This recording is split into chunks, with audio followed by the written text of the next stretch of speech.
That's all by His grace and His willingness to sacrifice. We celebrated it last week at Easter. He made a sacrifice so that you didn't have to, right?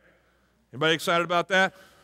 That's a good thing, all right? Now, Ephesians goes on in chapter 3. It talks about the things I was telling you earlier about the church being unified as a body. And here in chapter 4, it's the last part of the chapter, it's going to get into these really fun texts to preach. In fact, it's listed there. We're not going to get it to it in your notes, but look, see where it starts in verse 25 there at the end of your notes. And it starts with "therefore each of you," and then it just starts giving all these recommendations, these rules for life. Those are the fun texts to preach because you can just flat out say, hey, don't lie to each other. Don't be angry when you go to bed at night. That's a great one to tell couples. Couples, if you're sitting here, that's in there, Ephesians 4. It says, don't be angry. Don't let the sun go down on your anger. Don't give the devil. Anyway, there's all these great do this, don't do that passages. But sandwiched right before that is the text that we're going to study today. It deals with the being part of us. Let's read it together. Verse 17 says this, "So I tell you this, and insist on it in the Lord." Paul's saying in our vernacular, hey, here's the bottom line. And I'm giving you this bottom line because this bottom line is from God.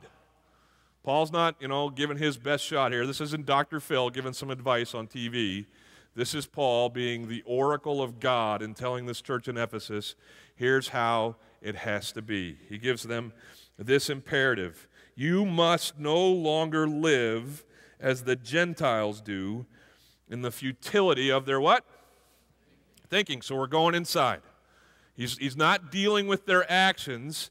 He's saying, hey, let me address your thought process, your inner self, your being. So often in our conversations with each other, what's the question we normally ask when we see someone? How are you? Well, we should be asking, how are you being? Because all of your doing is going to come from your being. When a mother comes in to the nursery where her son or daughter has been sleeping and they've taken the diaper off and smeared what was in there on the walls. Anybody have this kid? I had this kid. I remember walking in after one of my children had done this, and I asked that question, what are you? But then I followed it up with the correct question. What were you thinking when you decided to make your diaper an art piece? Yeah, it's because their thinking led to their doing. Paul here is addressing our thought lives. He says, don't go back to the way that you used to think. He says there, don't think like the Gentiles do in the futility of their thinking. When he talks about Gentiles, he's talking about people who have not yet found Jesus and haven't put their faith in him. Then he describes what he means. Look at verse 18. It says this, they are darkened in their understanding and separated from the life of God because of the ignorance that is in them due to the hardening of their hearts. They are darkened in their understanding, separated from the life of God because of the ignorance that is in them due to the hardening of their hearts. This is a progressive thing. This futility of thinking leads to a futility of life, a futility of actions. And it starts, did you see where it starts there? Put the verses back up there so I can read them. It starts when we are separated. I'm going to start from the end. There's this ignorance that is in them that is due to the hardening of their hearts. All right, just leave them up there for a second. Oh, no, go ahead, take them down. I'm like directing up there. We're going to go in inverse order of those phrases. There's this hardening of the hearts. Now, everybody just pretend with me that this is the light of truth. Right? This is God and His truth, and this is His light. You've read, that in John chapter 1, it says that Jesus was the light of the world, and in Him there was no darkness. In 1 John, it says to walk in the light as He is in the light. Wherever you see the word light in Scripture as it refers to God, it's speaking of God and His truth, His ways, all right? And the way things were meant to be in the Garden of Eden, we even see it. That Adam and Eve were created, and they were full on facing the phobos, it says in Greek. The light, the truth of God was in them. And there was no darkness in the world yet. Now, it tells us in the garden that the devil came in the form of a snake. He tempted Adam and Eve. And because they bought the sales pitch of the serpent, pride started shifting them. And there was a hardening of their hearts there. In the book of Zechariah, chapter 7, the hardening of one's heart is likened to the turning of their back to God. says your hearts became as hard as flint, and you turned your back to God and to His truth and to His light. And when you were a follower of the world, when you were a Gentile, as it's being described here in Ephesians 4, this was your posture. You hardened your hearts in your pride, saying, I'm better than God, or I know things more than God does, and so I'm turning my back to His ways. Now, put the verses back up there again real quick, fellas. Please. Quickly. There we go. So, this hardening of the heart caused an ignorance. You see there at the bottom? And this ignorance, you see where it says separated us? It separated us from the life of God. And this separation then darkened our understanding, which led to our futility. Okay, so here's the picture. You can pick them off. We're going in reverse. Our hard hearts led to us being ignorant.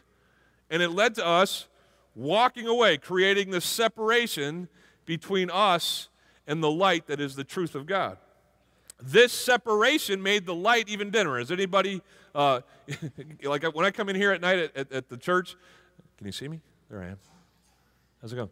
When I come in at night here in the church, and like I'll be out in that foyer, and I got to walk through this room without turning the lights on. Has anybody ever had something like that where you got to go a long? And when you first open the door right there, everything's got the light that's from the emergency lights inside the foyer. It's just flooding into the room. It feels great.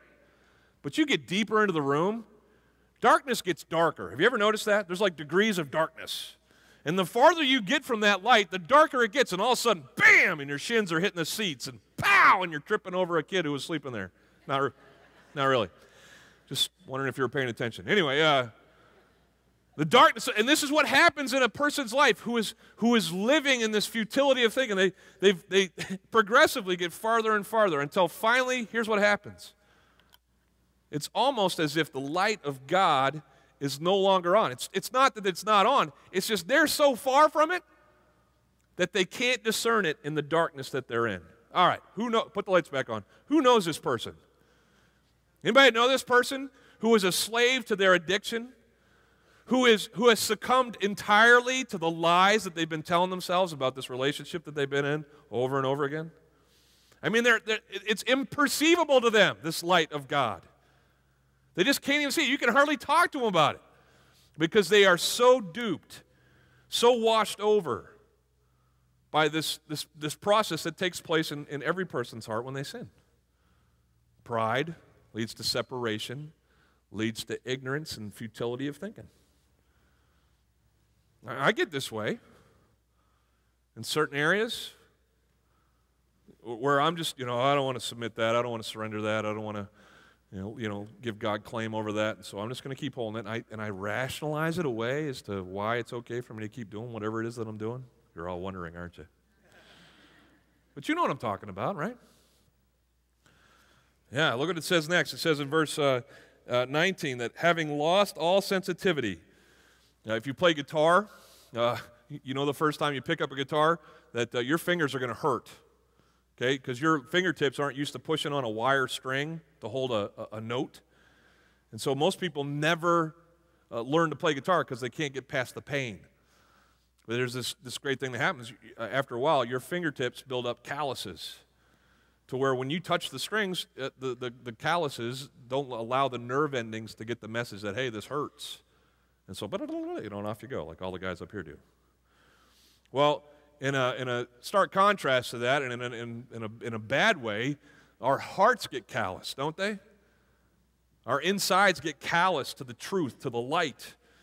And we are insensitive to the things that God is telling us to do. Having lost all sensitivity, they have given themselves over to sensuality. That's the Greek word for lust. Lust, if you want to know it, is anything that pleases self. Anything that pleases you. You get lost in your sensuality, and so as to indulge in every kind of impurity. So in one area of impurity, if you get lost in your appetite for that impurity, it's going to lead to you having an appetite for other sins. Have you ever noticed that in someone? One sin becomes many. And then finally it says this.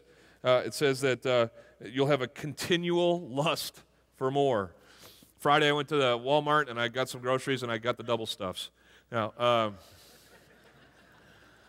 a huge fan of the double stuffs. Here's how it all started. I walked past the double stuff aisle. They were on sale. It's 2 packs for $4. That's a good deal on double stuffs. I don't care who you are.